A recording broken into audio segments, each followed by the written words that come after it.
This is Pulse of Africa, the face and voice of Africa. The story of resurgent and burgeoning Africa is here, only on the Pulse of Africa channel.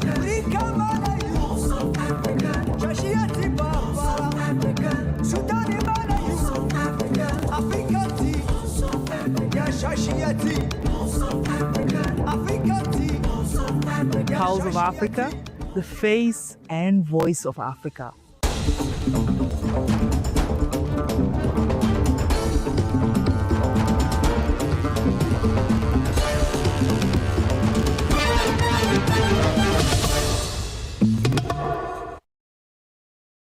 Hello and welcome, I'm Frau Namak and you're watching POA News. Stay with us for in-depth coverage of the stories that are shaping our region and beyond. Renowned Malayan singer Omu Sangari, widely celebrated as the Queen of Wasolu, spoke to Pulse of Africa during her visit to Ethiopia, encouraging young African musicians to embrace research-based, culturally rooted artistry. Sangari emphasized that Africa's musical heritage is exceptionally rich and urged the continent's youth not to be complacent. Young people need to explore Africa's tradition, music, and work hard to preserve and innovate from these roots, she said. Reflecting on her own career, which began at the age of 5, Sangari explained that what makes Malayan music distinctive is the deep connection artists maintain with their tradition and culture. She believes this cultural grounding is central to the popularity and uniqueness of Malayan music. The singer also shared her plans to support emerging talents, including establishing a music festival in Wasulu to provide opportunities for young artists who cannot easily access urban centers to advance their career. During her visit to Addis Ababa, Sangari was impressed by the city's transformation, noting that parts of it reminded her of New York. She enjoyed exploring museums, cultural sites, and natural attractions such as Ntoto Park. Through her visit, Sangari highlighted the importance of cultural pride, hard work, and the preservation of Africa's musical heritage, encouraging the next generation of artists to carry the continent's rich traditions forward.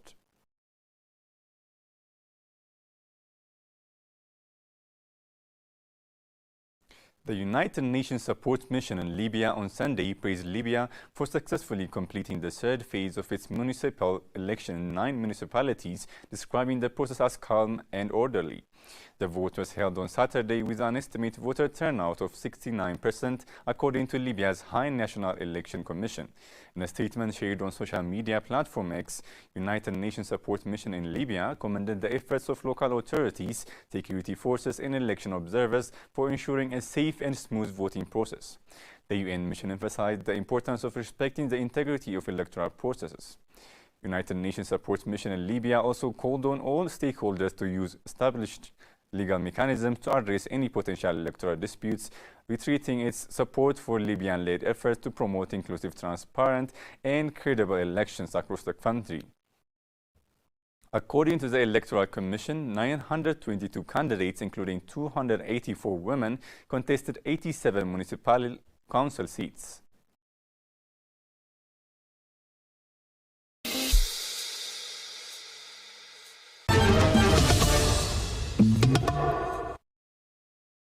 In a special interview with Pulse of Africa, Polish Deputy Foreign Minister Wojciech Zajkowski discussed Poland's renewed engagement with Ethiopia and broader ambition in Africa. During his visit to Ethiopia, Zajkowski held high-level political consultation with the Ethiopian Minister of Foreign Affairs, the first such discussion since 2019.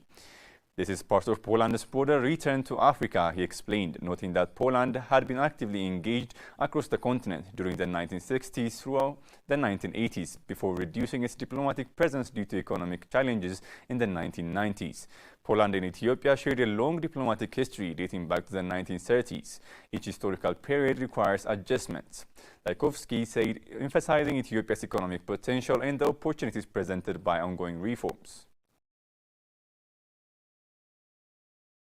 Poland and Ethiopia established diplomatic relations in 1930s, so the tradition is very long.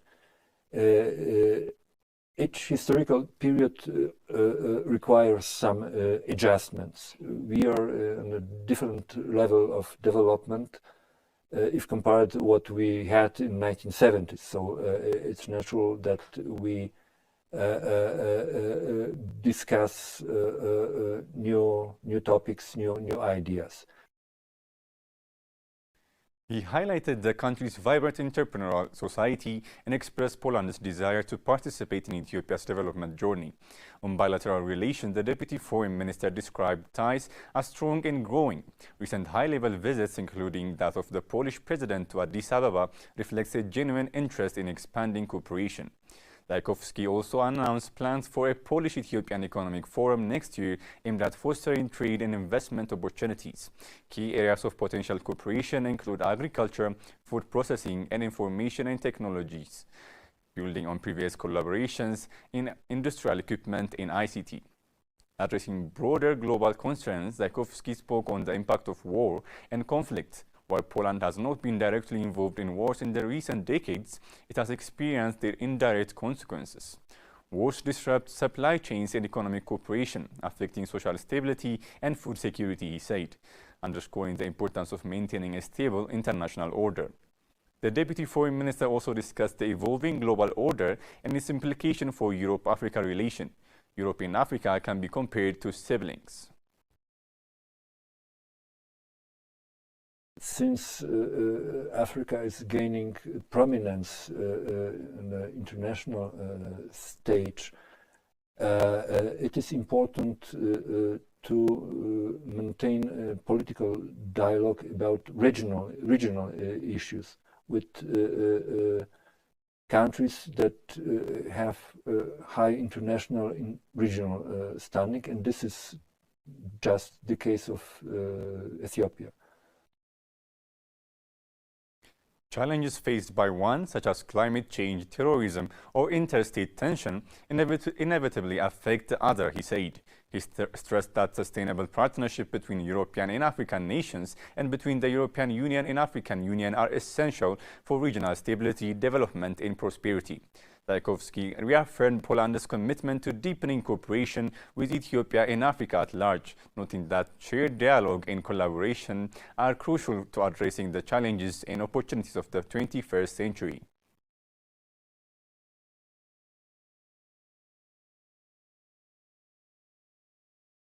The election campaign for presidential, legislative, regional and municipal polls officially began on Saturday in the Central African Republic ahead of voting schedule for December 28. 7 candidates are contesting the presidency, including the incumbent president, who has been in power since 2016 and is seeking a third term in office. The incumbent president pledged to intensify efforts to restore peace and security across the country if he is re-elected. His main challengers include former Prime Minister Henry Mari Dondra, who have both promised to tackle poverty and improving living conditions for Central Africans. The 2-week campaign period comes as approximately 2.3 million voters are registered to participate in the elections, which are seen as a crucial step towards political stability in the country.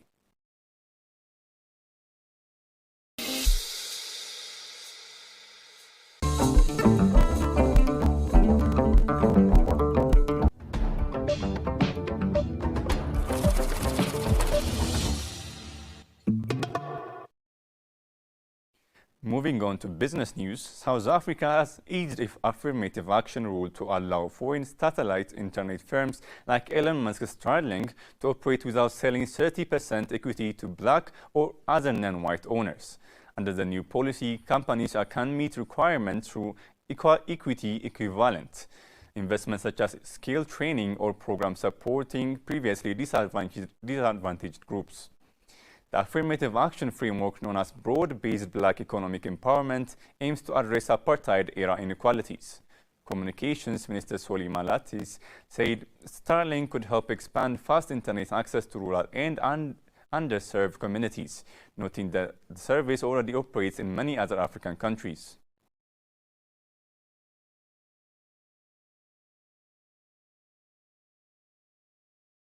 The African Development Bank has released a new report outlining how artificial intelligence could significantly boost Africa's economic growth, projecting up to $1 trillion in additional GDP by 2035 if AI is deployed inclusively across the continent. The report, developed under the G20 Digital Transformation Working Group, provides a strategic roadmap for leveraging AI to enhance productivity and drive inclusive development. Titled Africa's AI Productivity Gain, Pathway to Labor Efficiency, Economic Growth and Inclusive Transformation, the study was conducted by consulting firm Bazara Tech. It highlights Africa's growing digital infrastructure, favorable demographics, and ongoing economic reforms as key factors, positioning the continent as a global hub for AI-driven growth. According to the report, AI benefits will be concentrated in high-impact sectors rather than evenly distributed. Agriculture is expected to capture 20% of the gains, followed by wholesale and retail, which is 14%, manufacturing and industry, which is 9%, financial inclusion 8%, and health and life sciences 7%. Together, these sectors could account for about $580 billion for 58% of the total projected AI-driven growth. Nicholas Williams, manager of the African Development Bank's ICT Operations Division, said the bank has identified priority areas for earlier implementation is ready for mobile investment. He called on governments in the private sector to utilize this support to unlock productivity gains and create quality jobs across the continent.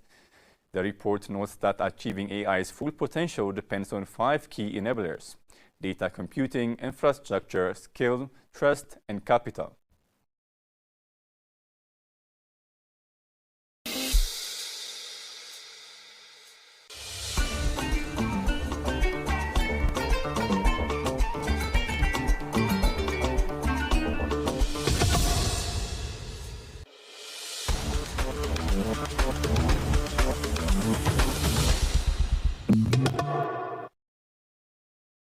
Moving on to sports news, the Uganda Cranes played to a 2-2 draw against Moroccan CAF Champions League side Asfar Rabat in an international friendly on Saturday, 13 December 2025 at the Mamora Stadium in Rabat. The match provided head coach Paul Put with valuable insight as the team prepares for the Total Energies AFCON 2025, which kicks off on 21 December in Morocco. Uganda is in Group C alongside Tunisia, Nigeria, and Tanzania. Teenage forward James Bogere made his starting debut, impressing with his composure and League Cup play with Travis Mutayaba and Bobosi Bearhunga. Bogere came close to scoring twice in the first half, but was denied by the Asfar goalkeeper and narrow miss. Uganda took the lead in the 18th minute through Dennis Omedi before Radda Slim equalized for Asfar just before halftime. Ivan restored Uganda's lead in the 28th minute, only for Hadraf Hatta to level the score for the hosts later in the match. The Cranes have been training in Casablanca for a week as they prepare for the Group C fixtures in AFCON 2025.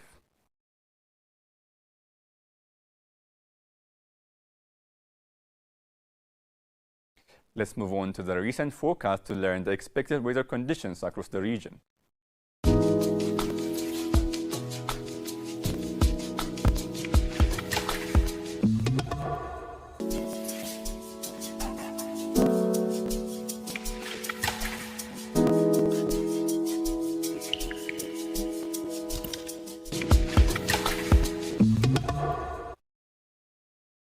That's it from POA News for this hour. We appreciate your company and be sure to stay with us for more updates from Africa. Thank you.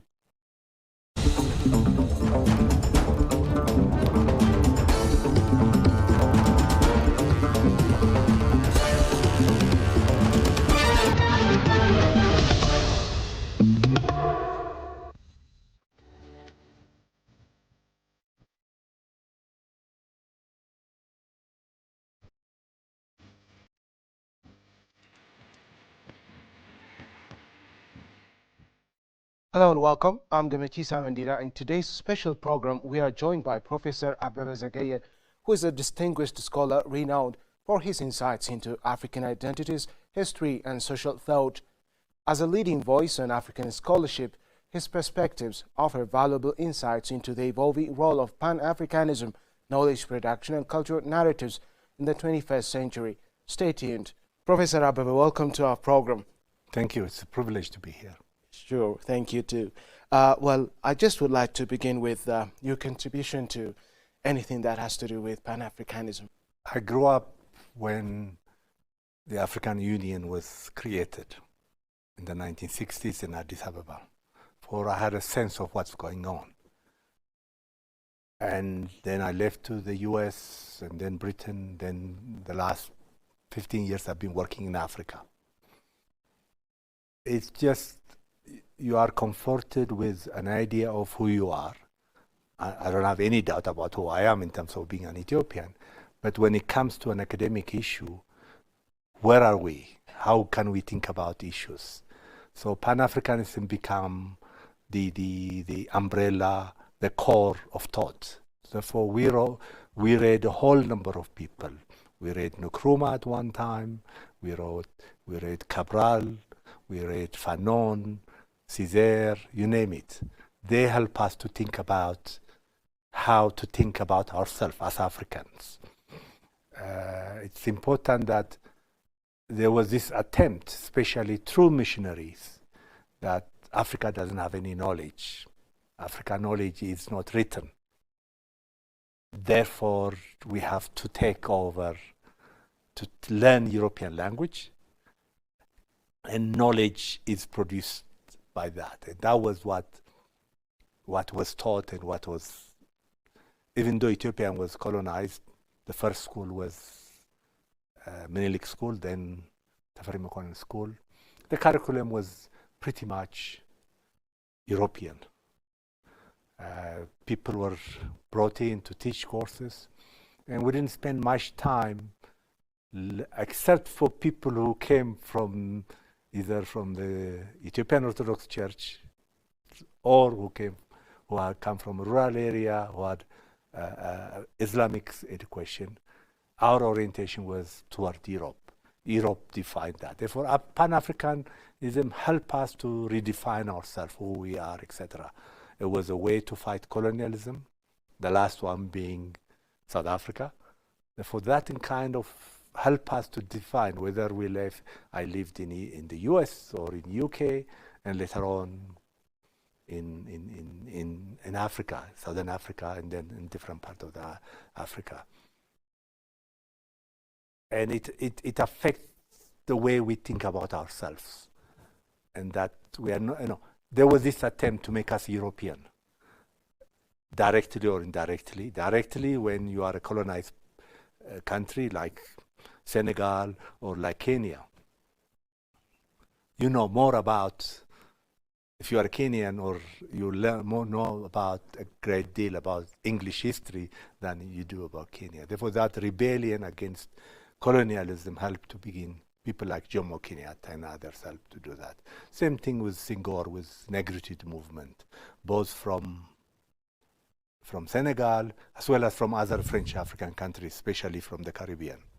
The other group which really helped us to think about Pan-Africanism have been the African American contribution. And now we're hearing a bit more about Brazil and others. But for my generation, the African American rebellion against white supremacists was crucial for us to understand ourselves. The notion of Pan-Africanism emerged. And throughout these years, of course, there have been, big changes in the way people perceive Pan-Africanism movement, etc., anything that has to do with it. And now we are in the 21st century, where many things have changed from the ones, being entertained, just during the emergence of the ideals of Pan-Africanism. So in the 21st century, if we have to make Pan-Africanism relevant, how should we deal with it? It's important we start from Manchester, the famous meeting where people like Nkrumah from Ghana, people like Jomo Kenyatta, people like Du Bois from the US came together, begin to define. in a way, that agenda at one level is won. Almost all Africa, one of the big things was to get Africa independence. The last Portuguese and South Africa have become independent. Therefore, we have achieved that. For I think we should not forget that, in the sense of what has been achieved has been huge. Now we are in the 21st century. What we have to do? I think the main thing we learned from the Manchester conference, and later on what we do now, is how can we, for instance, it's easier to travel from Senegal to Paris than from Senegal to Addis. It used to be, thanks to Ethiopian Airlines, that has changed. But our focus has been toward Europe or the global north. Now we have to think, not that we want to be, to ignore the rest of the globe. We have to look inside.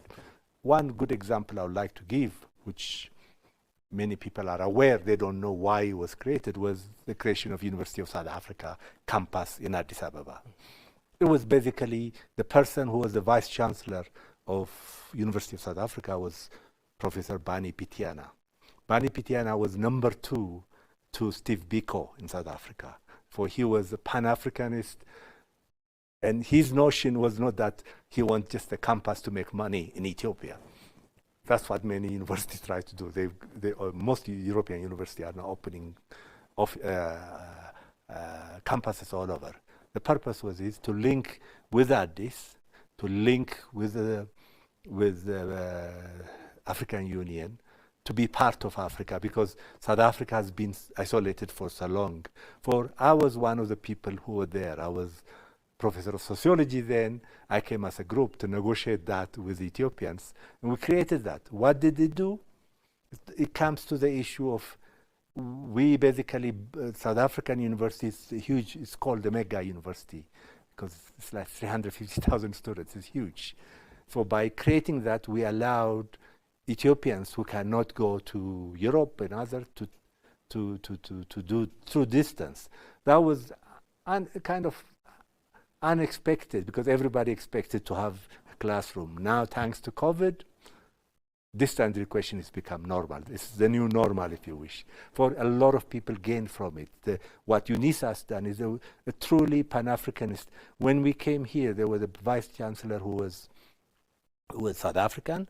Then 2 administrators were, one was from Burundi, the other one was from Zambia, and myself.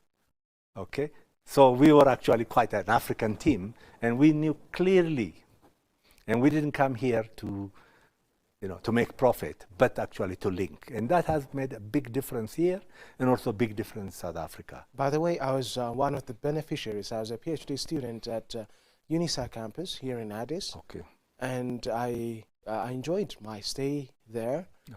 And many students like me enjoyed it. And of course, professors from other countries could come over and then stay for a while in that campus to give us support in our academic endeavor. Yeah. So that was, one of the best things I've had in my life, I would say. Okay. Yeah. That's exactly what we should be looking now in the 21st century Africa. How can we link with each other? How can we support each other? The political fight, decolonization, have been successful. To give you one example, Emperor Haile Selassie visited Portugal and asked the then dictator, when are you going to allow Mozambique, Angola, and Guinea-Bissau to be independent? The response was, they are part of Portugal for 200 years.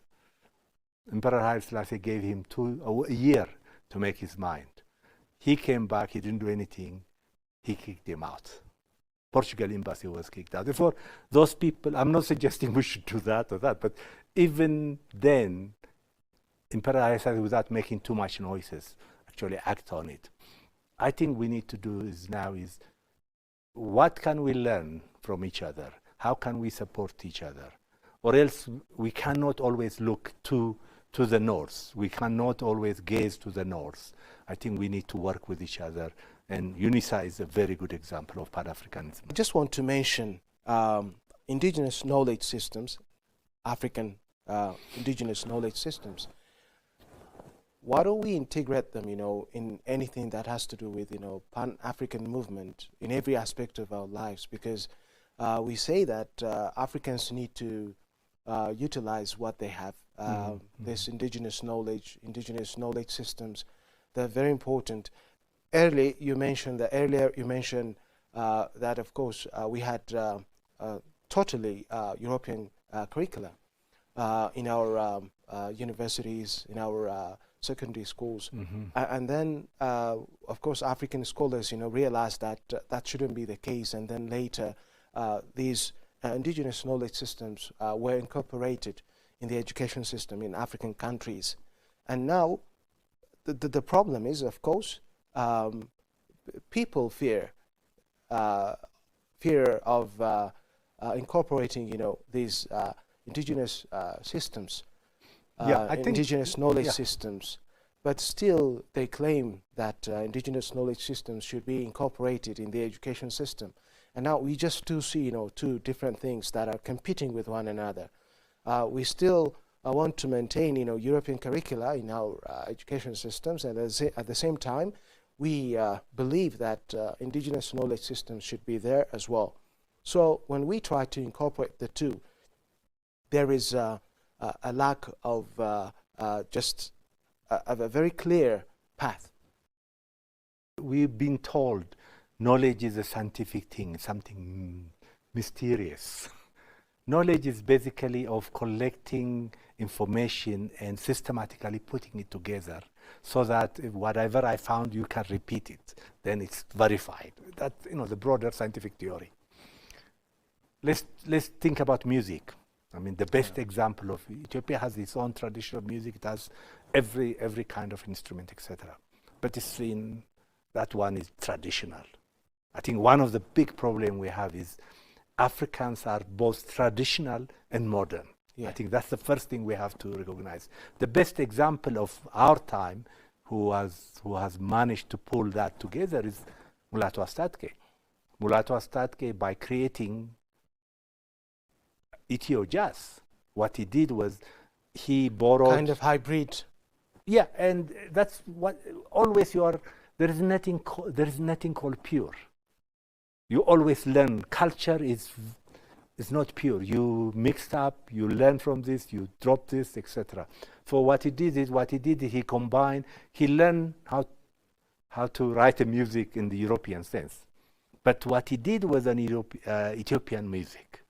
And there are many other examples we can go. Same thing with painting, for instance. The people we admire, of the first generation of modern Ethiopian artists, people like Gebra Christos Desta. What do we know about him? What we know, first and foremost, he was a poet in Amharic and in English. He was a good painter. Of course, he was educated in Germany, but he brought it up, integrated his knowledge of Ethiopia and integrate. I think that's the first thing we need to do.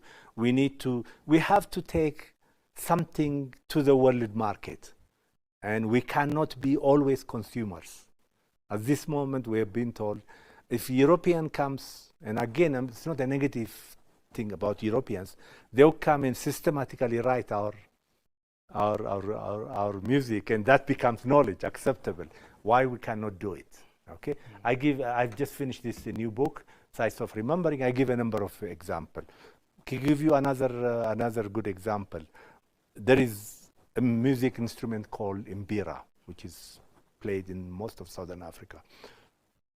A friend of mine who was good, he created an mbira center. And he spent something like, since independence, pushing the Zimbabwe government to adapt, to teach elementary schools mbira music. Okay? And he would say no. He was not saying people should not learn piano or violin, whatever. But finally, they gave in. So what he has to do? He has to write a curriculum. That's creating knowledge. He has to find teachers. He has to find 700 teachers. And there is no formal education where. So he has to go to the countryside, bring these mbira people, and systematically put it as a knowledge. And now it's integrated to Zimbabwe culture. That's what we need to do. We need to whether it's religion, art, history, etc., we need to take something with us. We need to contribute something to the world knowledge system. At this moment, the problem we have is we are basically consumers. If it's published in Europe, that's become a knowledge. I think that in the new Pan-Africanism would be also to concentrate on knowledge production from within Africa. And Ethiopia has a long, and we should not believe this. I mean, they used to advocate that oral history is not history. Now you go to a major library or a major store in Britain, huge section is about oral history of England or Scotland or Wales. And now it has become part of the scientific language. Professor, here what I see is a gap amongst African scholars, just call it, North, South, East, West, Central Africa, everywhere in Africa, African scholars are expected to encode and decode the wealth of Africa in general, in terms of its art, its music, and even, we can go to other sectors. For instance, anything that has to do with indigenous knowledge in medicine, for example. I myself have encountered, wonderful traditional doctors, and these doctors cure diseases, illnesses, that you wouldn't, cure otherwise. And people, who have been to medical hospitals couldn't have a cure, but when they go to medical doctors, they have a cure. And the problem is, of course, those methods, procedures are secret. They are kept, by a few traditional doctors, and that is a big challenge. But it indicates that our doctors know a lot, and they really can contribute. And if there is a scholar in the field of medicine, for example, they could study them. They could both encode and decode what these traditional doctors do. And that will be a big contribution for the global community, I would say. And in terms of music, in terms of literature, in terms of anything that has to do with art, I think the same thing applies. And so what do you say to scholars, in universities, African scholars in universities, in terms of, both encoding and decoding the world of Africa, in terms of culture, in terms of any sector, say, call it, education, medicine, music, whatever? I think the important thing is what scientific knowledge means, systematic in science. What it means is I do a number of experiments and I claim to have found this, then others will come and repeat that. That's all. Europeans spend a lot of, if you go to, the place I know most would be England. There is a place where they kept almost every indigenous plants in the Kew Garden. Okay, that's where most of the study is. That's where most of the new medicine comes from. I think we need to do the same thing here. We need to find out what is around us, what are the indigenous plants, how are they used traditionally, can we systematically deal with it, our universities here, the science department. That's what, if you look at French, German, Britain, they spend huge amount of time looking at Africa. What can we get? What can we learn? And I think scientific knowledge is not a monopoly of Europe. And I think, I'm not saying we should not learn that. I think we should learn it and we should master it. No question about it. But can we use it to find out what is around us, whether it's plants or minerals? That's what's lacking. We expect. The people who found Lucy, okay, where is that guy now? He's in Arizona State, okay? An Ethiopian guy, by the way, okay? So I think we have to learn to give recognition to our own people, put initiative, incentive and initiative to help people to come. Therefore, it's not something mysterious. I think we need to do that. It's easier with art because, I mean, if you look European paintings, it was a great deal. Picasso, for instance, he borrowed a lot from African masks. Of course, he changed them and make them what they are. And finally, you know, and now people are recognizing, yes, he learned a lot. I mean, the people, if you look at Zimbabwean sculpture, for instance, they are as good as any in the world. And you find them all over the world. Who are those people who are doing that? Traditional people who learn it from their parents or fathers. Used to be only male. Now, actually, there's a whole group of women, sculpture people.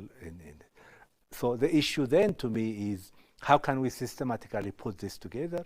And also the most important thing in all this endeavor is how can we bring it to the market? Yes. So we can make a living out of it. We benefit from it. And that's what's lacking. Medicine found, a big Johnson & Johnson will pick it up. We saw it with COVID. We saw it with all kinds of things. The big pharmaceutical companies would like to monopolize that and make huge profit. My suggestion is, that's one thing we should learn from the Chinese, is that they haven't moved away from their indigenous knowledge, indigenous culture, etc., but they appropriated Western method of doing science. And there is nothing called Western. I think it's universal now. Scientific knowledge is a universal one, and I think we should be part of that. One thing is at large in terms of the challenge, which is, if you take Africa, varied artworks are everywhere in Africa, and they haven't been noticed by African scholars, by African nations. I mean, governments. The governments haven't given them recognitions, and as a result, they are considered to be trivial when they are priceless. And if somebody, from Europe and America, or even Asia, come over and just take a look at that, they appreciate it. They see the value of these items. We can say, any artifact, we can say any artwork, etc.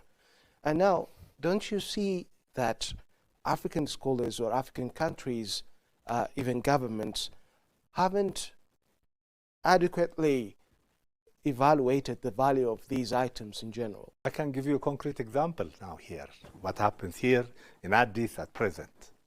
One of the most important artists in Ethiopia is Elias Sime, which I use for my cover of the book here.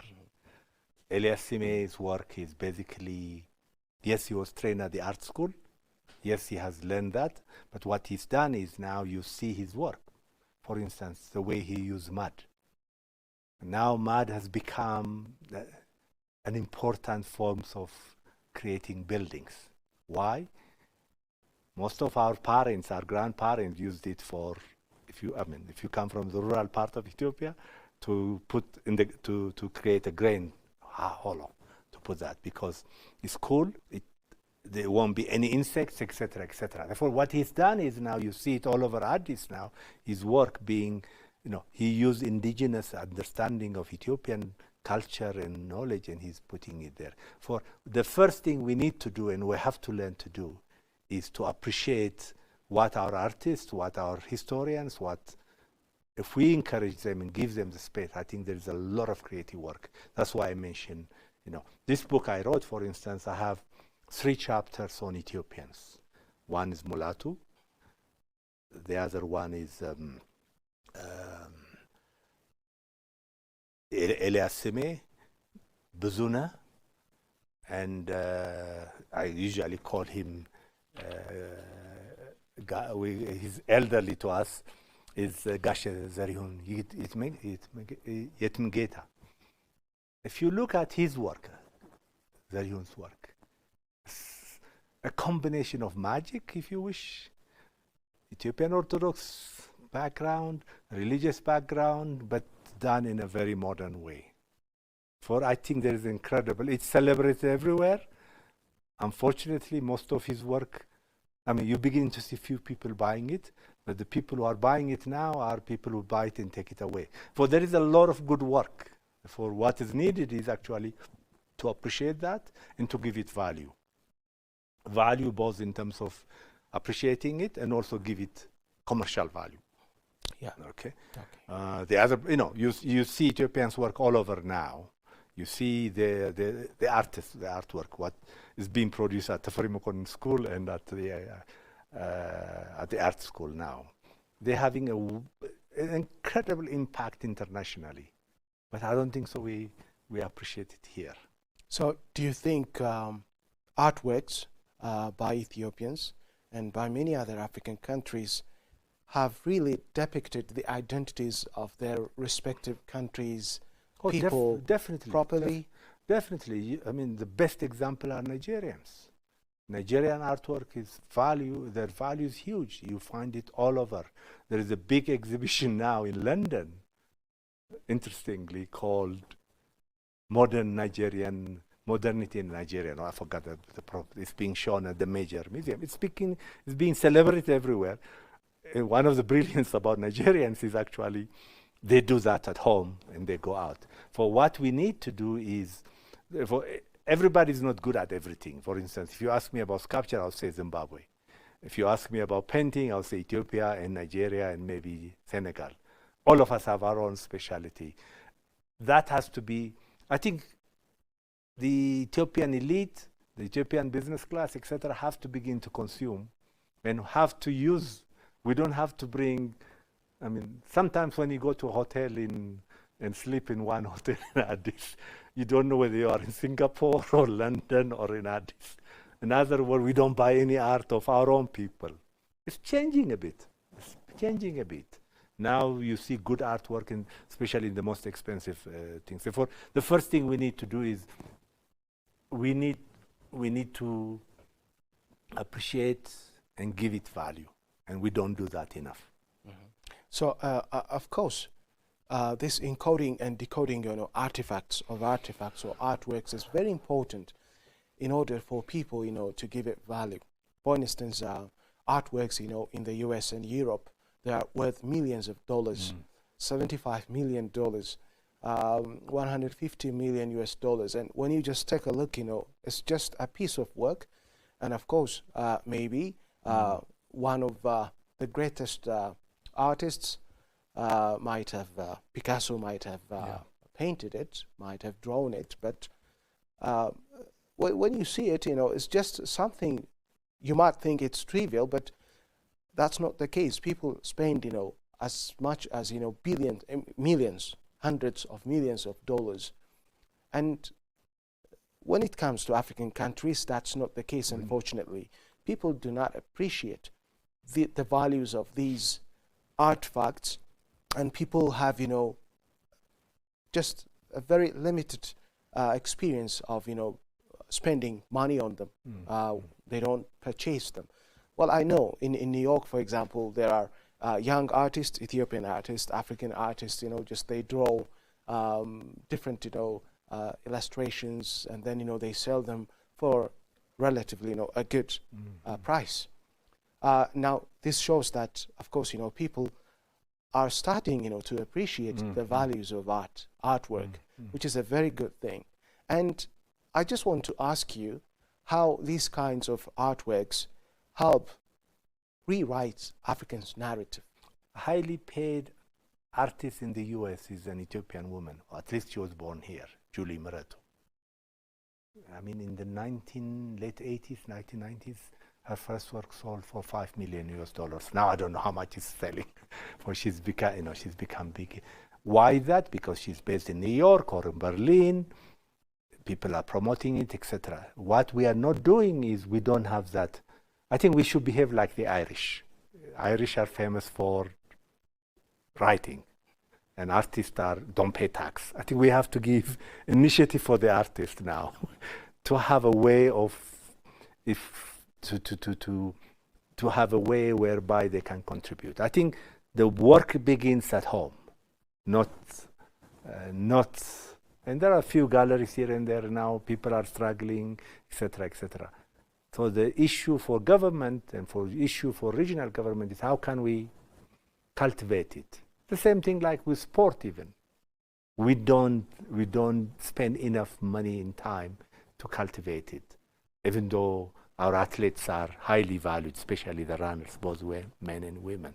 For what I'm trying to say is, I think we here at Ethiopia, in Africa, we have to give it a huge amount of value, and we don't have to get recognition from outside. Once we do that, once we give respect to ourselves and to our work, I think that it would change. It would change. People can make a living out of it, and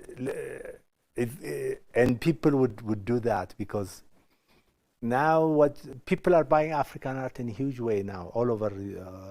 One reason is like, unless you are Toyota or big company, you cannot afford Picasso anymore. That's out of the question. So people are looking for art. South African art is now big, especially South African arts, which were sculptures who were done during the apartheid era, who lived in exile. Now they're bringing them in. We're talking about knowledge. I mean, where are the best books on Ethiopia now you find? The archive. In Oxford, at the Oxford Library, which was, most of them were taken during the Magdala time, in British Library, in Germany, in Rome, in Princeton Library. Are they doing it because they love Africa? No, because it's a huge amount of knowledge there. Their students, their scholars are spending time going through those archives. So we need to do that. How good is our archives here? How's well funded? I mean, we are demanding things to come back, and I completely agree with that. But are we ready to bring those archives? Do we have? I mean, what the British tell us is, now the British are forced to recognize it. We are the keeper of the world culture. Therefore, we're keeping it for us. I think we need to. Whether it was plants were taken to Kew Garden, or artwork taken to different places, or manuscript taken from Ethiopian churches, which are now in European and American universities. It's going to be difficult for us to go there. We're going to digitalize it for you to have access to it, etc. That's what the argument, to keep it. Yeah, but Professor, there is one very funny question I've always been raising. I've always been asking myself. When I was a child, I just look at, these paintings, artworks, and then when I see that, people purchase them with a good price, I would just mock the buyers. And as I get older, I realized a little bit that, of course, these artworks are worth buying. And then right now, at this time, I appreciate, these artworks, but I still don't appreciate as much as I should. And I see that, many Africans especially, in Ethiopia as well, people in general, give, low value to these artworks in general. And, well, it has to do with, of course, their livelihood, their incomes. But most of the time, Europeans and Americans, citizens in the advanced nations, they don't mind paying as far as they can afford it. Now, let me ask you this. What's the difference between an artwork and a photography? With photography, at least, at face value, what you see is colorful, beautiful. Well, someone like me, it might appeal. Photographs, for example, for the regular citizen, they might be appealing more than, any sketch by an artist, by a painter. And what's really different between, artworks and photography, for example? Of course, photography has got, its own procedure. It's also a form of artwork. And, of course, photographers, just they make a difference in their works. I know that very well. I understand it. But still, if you ask, many people, especially the regular citizens, they would say they give more value to the photographs than the paintings by somebody, by an artist or by a painter. And what is really different? Why is it that, people should give more value to artistic work like this one? This photograph is incredible because it shows a lot about it. Photographies have this incredible... Of course they do. Incredible way of changing people's mind, capturing it. Yes. What about the cover, which is an artwork? Yeah. Okay, you look at this work. What do you see? A young girl looking at water and her reflection, because you see her foot. For photography can be very direct, while this could be a way of thinking. You yourself as a person will give it interpretation. Okay, that's the power of art. You and I will look at this thing, would have two different interpretations. Exactly. Okay, that's why art is. Photography is at one level is common, everybody understands it, but at the same time, it's a powerful art. And we did a book called Amulets and Dreams about children soldiers in Africa, and we traveled all over the world because it just gave. It's better, what you see in one picture is better than 10 pages of written work, okay? Same thing for art. So do you think it has to do with decoding capacity of people? Oh yeah, each of us would have our own reading. Yeah. That's why somebody asks me what art should buy, what I should buy, this or not, and my response is a simple one. Are you willing to put it in your living room? That's my kind of thing. Of course, I like certain kind of African art. I like to collect Zimbabwean sculpture because it has incredible meaning to me as a person. For you, it could be church paintings, Ethiopian church paintings. And now there are some interesting artists. For instance, there will be one, I think you should cover it, where this art basically is a combination of Ethiopian church art and modernity, which is going to be shown at the Kennedy Center in Washington. So what I'm trying to say is each of us have different meaning. Sometimes photography and art are much than 20 pages of written about something.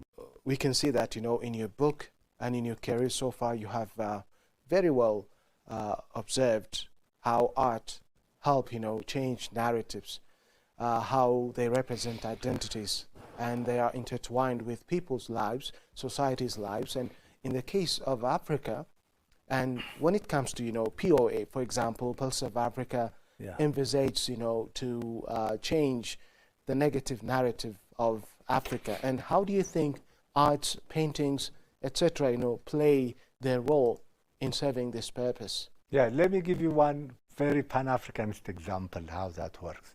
The famous Hugh Masekela, the South African musician, he was practicing with Miles Davis, the king of jazz, if you wish. And Miles got really upset because Masekela was trying to imitate him.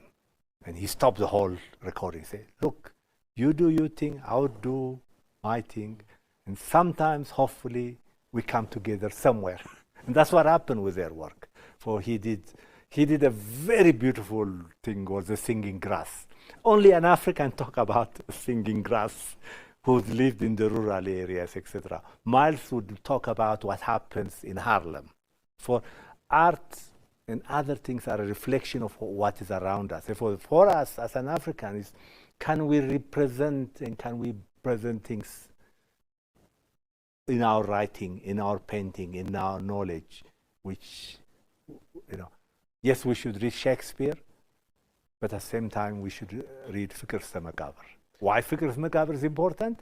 Because it explains certain part of this where the author lived in Gojam, in particular in the Promarcos area. He brought that idea. And that book, Fikr Macabre, is translated, etc. That's what we took to the world. Modern education these days is taught in African schools.